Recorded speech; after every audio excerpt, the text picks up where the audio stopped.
What's up, ladies and gentlemen, and welcome back to FudgeMuppet. My name is Michael, and today I'm going to be talking about the experimental MIRV and whether or not it's worth it in Fallout 4. Now, we know the experimental MIRV is not new to Fallout, and I was happy to see it again in Fallout 4. It's a modification for the standard Fat Man that reduces the damage quite a bit, but spreads out a whole bunch of projectiles instead of just having one.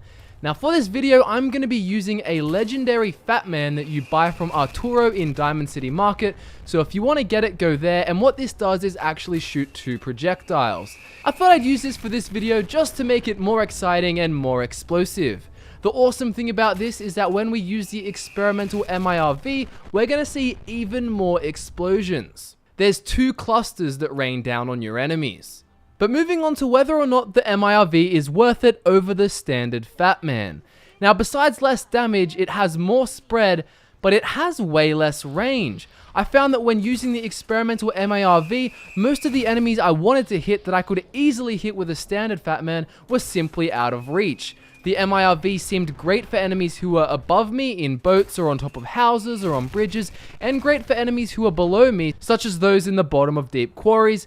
And of course, it is still good for those in front of you, but you will want to stand back quite a bit, because I did have a few bugs with the MIRV where I would die even though I shot nowhere near me. It seemed 10 projectiles shot away, but 1 landed right at my feet and blew me up. The other thing I didn't like about the experimental MIRV was actually that because it rains downwards, enemies can just hide under shelter, and because most environments aren't destructible in this game, enemies can hide under pieces of scrap shantytown metal and they'll be completely fine from your airstrikes. That being said, however, the MIRV, even though it has a short range, that's what it's for. It is a very good weapon to have for short range explosive heavy gun characters, and it's great if there's a whole swarm of enemies in front of you, but not too close. So let's call it a medium distance combat weapon.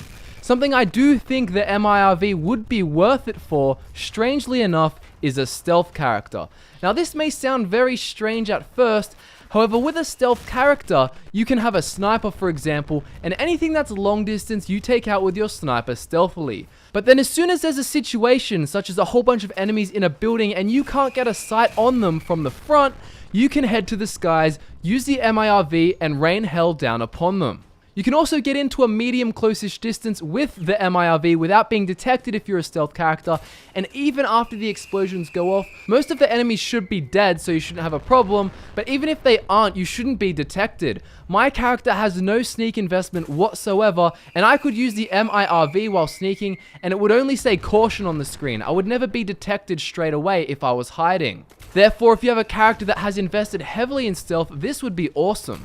Of course, it doesn't even matter if this character has low strength, because the MIRV is going to kill its targets regardless of how good you are with heavy guns. It also depends completely on how you play. Like I said, if you're a sniper and you want some medium short range firepower, the MIRV can be fantastic. However, if you're just looking for an explosive heavy gun, maybe the standard Fat Man is a lot better. For melee characters like mine, the Fat Man can shoot a lot further than I can get to with my melee, of course, because that is extremely close range. But even the MIRV, once that's in range, I may as well be running up to enemies and killing them with my swords if I'm close to them or within a medium distance. When enemies are within a medium distance, you can still just use the standard Fat Man. If you're good enough with the standard Fat Man, you can kill multiple enemies with it. You don't need an MIRV to kill them, and there aren't usually 10 or 20 enemies in super close proximity anyway, so a standard Fat Man blast should do the job.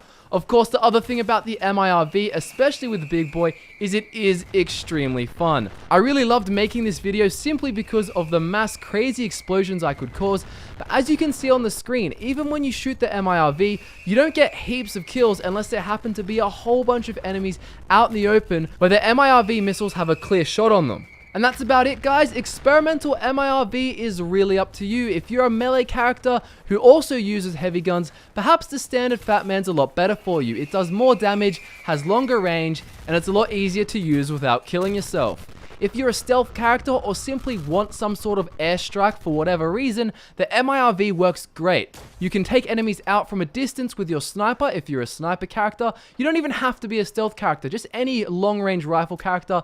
And then for heaps of enemies up close, medium distance, you can use the MIRV to blow them away. The MIRV is the kind of weapon that would be fantastic in a full-scale battle, however there doesn't tend to be many of these within the Fallout 4 wasteland. You only really need the MIRV if you just really want it for preference, or if you have a character that wants to hit enemies from above from a medium distance. Otherwise, stick to the Fat Man for higher damage and a simply longer range projectile. My name is Michael, this was the Experimental MIRV Worth It video, and I'll see you soon with a whole bunch more Fallout 4 guides.